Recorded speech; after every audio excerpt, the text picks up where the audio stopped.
ಒಂದೇ ಮದುವೆಗೆ ಎರಡು ಟೀಮ್ ಬೇಡ, ಯಾಕೆ ಗೊತ್ತಾ? Lighting, clash, angle fight, short miss ಆಗುತ್ತೆ. ಪೋಸ್ ಕೊಟ್ಟು ಸುಸ್ತಾಗೋದು ವಧುವರರಿಗೆ ಫೀಲ್ ಹಾಳಾಗುತ್ತೆ. ಡಬಲ್ ಪೇ ಮಾಡಿ ಕನ್ಫ್ಯೂಸ್ ಆಗೋದು ಕ್ಲೈಂಟ್ಸ್.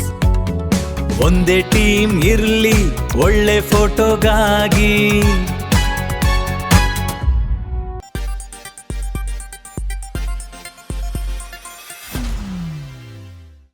ನಮಸ್ಕಾರ ರೀ. ನಮ್ಮಂದಿಗೆ ಇವತ್ತಿನ ವಿಡಿಯೋದಾಗ ಒಂದು ವೆಡ್ಡಿಂಗಿಗೆ 2 ಫೋಟೋಗ್ರಾಫರ್ಸ್ ಟೀಮ್ ಹೈರ್ ಮಾಡ್ಕೊಳ್ಳೋದ್ರಿಂದ ಏನು ಪ್ರಾಬ್ಲಮ್ ಆಗುತ್ತಾ, ಇದು ಆ್ಯಕ್ಚುಲಿ ಯಾರಿಗೆ ಪ್ರಾಫಿಟು ಯಾರಿಗೆ ಲಾಸ್ ಅನ್ನೋದನ್ನು ಇನ್ ಡೀಟೇಲ್ ಆಗಿ ಎಕ್ಸ್ಪ್ಲೇನ್ ಮಾಡ್ತೀನಿ ಅಂತ ಒಂದೊಂದಾಗಿ ನೋಡೋಣ ಅಂತ ಬರ್ರಿ. ಒಂದೇ ವೆಡ್ಡಿಂಗಿಗೆ 2 ಟೀಮ್ ಯಾಕೆ? ಇದ್ರದ್ದು ಆ್ಯಕ್ಚುಲಿ ಇದ್ರದ್ದು ಮೀನಿಂಗ್ ಅರ್ಥ ಆಗತ್ತಿಲ್ಲ ರೀ. ಬ್ರೈಡ್ ಕಡೆಯಿಂದ ಒಬ್ಬರು, ಗ್ರೂಮ್ ಕಡೆಯಿಂದ ಒಬ್ಬರು. ಸೊ ಇದೆಲ್ಲ ಯಾಕೆ ಅಂತ ಹೇಳಿ ಫಸ್ಟ್ ಯಾಕೆ ಮಾಡ್ತಾರಂತ ಅನ್ನೋದು ನೋಡೋಣ ಅಂತ. ಕ್ಲೈಂಟ್ ತಲೆಯೊಳಗೆ ಏನಿರುತ್ತಪ್ಪ ಅಂತಂದ್ರೆ, ಈಗ ಗ್ರೂಮ್ ಕಡೆದವ್ರು ಏನಾದರೂ ಬುಕ್ ಮಾಡಿದ್ರೆ ಬ್ರೈಡ್ ಕಡೆ ಏನಿರುತ್ತೆ, ಅವ್ರು ಬುಕ್ ಮಾಡಿದವ್ರು ಕರೆಕ್ಟ್ ಶೂಟ್ ಮಾಡ್ತಾರೋ ಇಲ್ಲೋ, ಇಲ್ಲ ನಮ್ಮ ಫ್ಯಾಮಿಲಿದವ್ರನ್ನ ಎಲ್ಲಿ ಮಿಸ್ ಮಾಡ್ತಾರೋ ಏನೋ ಅನ್ನೋದು ಒಂದು ಕನ್ಸರ್ನ್ ಇರುತ್ತೆ. ಸೇಮ್ ಅಗೇನ್ ಬ್ರೈಡ್ದವ್ರು ಏನಾದರೂ ಬುಕ್ ಮಾಡಿದ್ರೆ ಆಗ ಗ್ರೂಮ್ ಕಡೆದವರು ಯೋಚನೆ ಮಾಡ್ತಿರ್ತಾರೆ, ಇವ್ರು ಎಲ್ಲಿ ನಮ್ಮ ಮೂಮೆಂಟ್ಸನ್ನು ಮಿಸ್ ಮಾಡಿಬಿಡ್ತಾರೇನೋ, ಇವ್ರು ನಮ್ಮ ಫ್ಯಾಮಿಲಿ ಮೆಂಬರ್ಸನ್ನು ಮಿಸ್ ಮಾಡ್ತಾರೇನೋ ಅನ್ನೋದೊಂದು ಕನ್ಸರ್ನ್ ಇರುತ್ತೆ. ಅದ್ರ ಸಲುವಾಗಿ ಮಲ್ಟಿಪಲ್ ಟೀಮ್ನ ಹೈರ್ ಮಾಡ್ಕೊಳಕ್ಕೆ ಸ್ಟಾರ್ಟ್ ಮಾಡ್ತಾರೆ. ಆ್ಯಕ್ಚುಲಿ ಇದನ್ನು ಮಾಡೋದ್ರಿಂದ ಏನೇನೆಲ್ಲ ಪ್ರಾಬ್ಲಮ್ ಆಗಕ್ಕೆ ಸ್ಟಾರ್ಟ್ ಆಗುತ್ತೆ ಅನ್ನೋದನ್ನ ಒಂದೊಂದಾಗಿ ನೋಡೋಣ ಅಂತ. ಯೂಶ್ವಲಿ ನಾನು ಏನು ಮಾಡ್ತೀನಪ್ಪ ಅಂತಂದರೆ, ನಂದು ವೆಡ್ಡಿಂಗ್ ಬುಕ್ ಮಾಡ್ಕೊಳ್ಳೋಕ್ಕಿಂತ ಮುಂಚೆನೇ ನಾನು ಫಸ್ಟ್ ಕ್ಲೈಂಟ್ಸಿಗೆ ಕೇಳ್ತೀನಂತ, ಅಪೋಸಿಟ್ ಯಾರಾದರೂ ಇದ್ದಾರಾ ಅಂತೇಳಿ. ಇದ್ರಪ್ಪ ಅಂತಂದ್ರೆ ಫಸ್ಟ್ ನಾನು ಆ್ಯಕ್ಚುಲಿ ಅವ್ರಿಗೆ ಡೈರೆಕ್ಟಾಗಿ ಹೇಳ್ಬಿಡ್ತೇನಂತ ಏನೇನು ಪ್ರಾಬ್ಲಮ್ಸ್ ಆಗ್ತಾವೆ ಏನೇನು ಅಂತೇಳಿ. ಎಲ್ಲ ಫೋಟೋಗ್ರಾಫರ್ಗೂ ಒಂದೊಂದು ಯುನಿಕ್ ಸಿಗ್ನೇಚರ್ ಸ್ಟೈಲ್ ಅಂತಿರುತ್ತೆ. ನಾನು ಶೂಟ್ ಮಾಡೋ ರೀತಿನೇ ಬೇರೆ, ಇನ್ನೊಬ್ರು ಶೂಟ್ ಮಾಡೋ ರೀತಿನೇ ಬೇರೆ.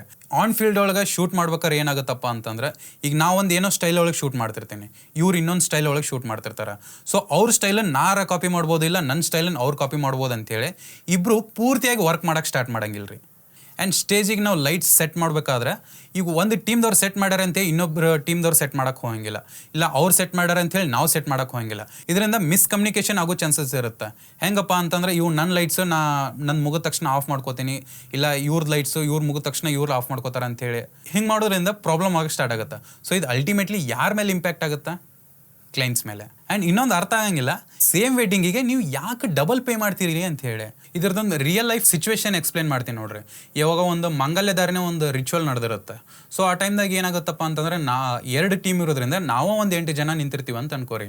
ಸೊ ಅವಾಗ ಫಸ್ಟ್ ಆಫ್ ಆಲ್ ನಾವು 8 ಜನ ನಿಂತ್ಕೊಳ್ಳೋದ್ರಿಂದ ಹಿಂದೆಯವ್ರಿಗೆ ಯಾರಿಗೂ ಏನೂ ಕಾಣಿಸಂಗಿಲ್ಲ.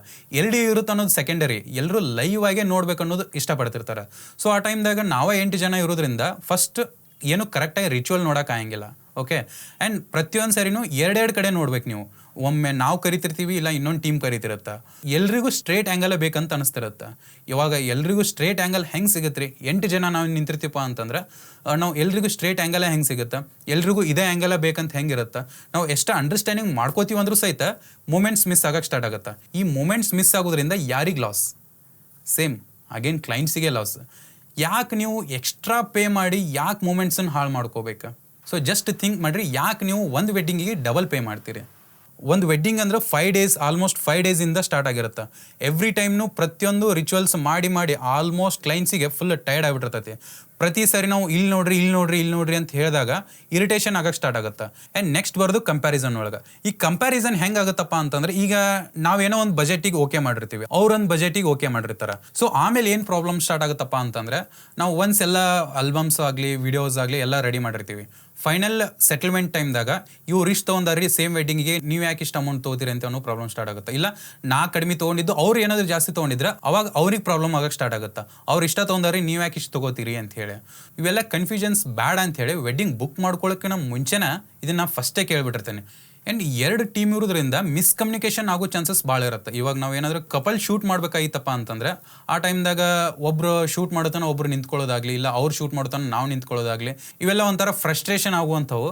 ಅವ್ರು ಮಾಡ್ಬೇಕಾದ್ರೆ ನಾ ಯಾಕೆ ನಿಂದಿರಲಿ, ನಾ ಮಾಡ್ಬೇಕಾದ್ರೆ ಅವ್ರು ಯಾಕೆ ನಿಂದಿರಲಿ ಅನ್ನೋದೊಂದು ಮೈಂಡ್ಸೆಟ್ ಬರೋಕ್ಕೆ ಸ್ಟಾರ್ಟ್ ಆಗುತ್ತೆ. ಈ ವಿಡಿಯೋ ನಿಮ್ಗೆ ಏನಾದರೂ ಇನ್ಫಾರ್ಮೇಟಿವ್ ಅಂತ ಅನಿಸಿತಪ್ಪ ಅಂತಂದರೆ ಪ್ಲೀಸ್ ಲೈಕ್ ಮಾಡಿರಿ, ಶೇರ್ ಮಾಡಿರಿ, ಸಬ್ಸ್ಕ್ರೈಬ್ ಮಾಡಿರಿ. ಈ ನಿಮ್ಮ ಒಂದು ಆ್ಯಕ್ಷನ್ ನನಗೆ ನೆಕ್ಸ್ಟ್ ವೀಡಿಯೋಸ್ ಮಾಡೋಕ್ಕೆ ಭಾಳ ಮೋಟಿವೇಶನ್ ಸಿಗುತ್ತೆ. ಸೊ ನೆಕ್ಸ್ಟ್ ವೀಡಿಯೋದಾಗ ಇನ್ನೊಂದು ಟಾಪಿಕ್ ಜೊತೆ ಸಿಗ್ತೀನಿ. ಸೊ ಅಲ್ಲಿವರೆಗೂ ಹೋಗಿ ಬರ್ತೀನಿ ರೀ.